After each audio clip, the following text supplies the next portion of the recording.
Oh, hello. I'm Drew. And I'm John with Michigan Adventure Life. On this video, we're going to be showing you the food loadout for our upcoming trip into the Nordhouse Dunes Wilderness Area in the Manistee National Forest. Starting at the bottom here, we have our Meyer brand mac and cheese. This is going to be one of the meals for one of the nights. As we move up down here, we have our tortillas, which we'll be using for our lunches. To go with it, we got some cheese, and we got some nice little couple cuts of meats that we're going to be putting in our tortilla for it.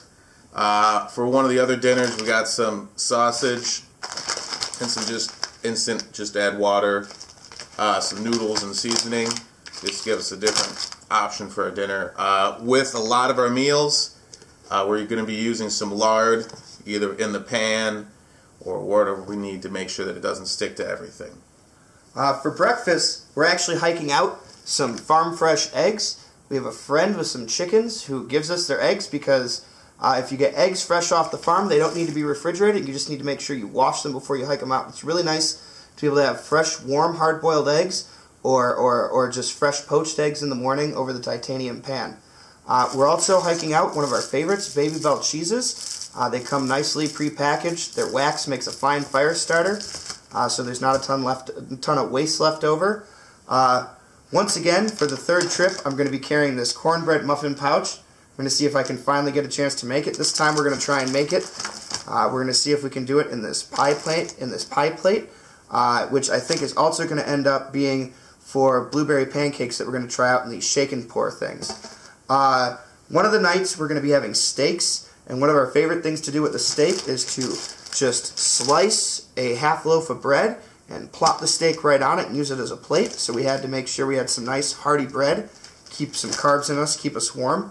And then we have more instant noodly stuff, and with protein for that, we don't usually bring canned foods out, but we're going to hike out some canned chicken. It's a little heavier, but it's going to be a base camp meal, so it won't be as bad. And we're going to try and do some of this teriyaki blend with the chicken. Other things for breakfast, John likes oatmeal, so he's bringing a few oatmeal pouches out.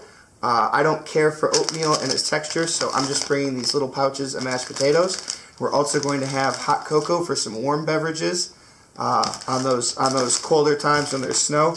And for snacks, we've got some jerky packed away, and we've also each got 2 bags of this trail mix, so that's about 1.5 pounds of trail mix each for the 4 days. Total for each day, we should have about 3,000 calories each, not counting the steaks that I don't know how to measure. It should be more than enough food for us. Oh yeah. We always end up bringing, this may seem a lot, we do eat a lot when we go hiking because you're always burning the calories, but we don't always eat everything, but it's always better to have more food than go hungry and run out of food. I agree. It's always better to bring a little bit of food back than to starve while you're out there hiking around using all that energy. But I'll tell you what, guys, if you like this video, please remember to give it a thumbs up and subscribe to our channel at MIAdventureLife. Thanks, guys.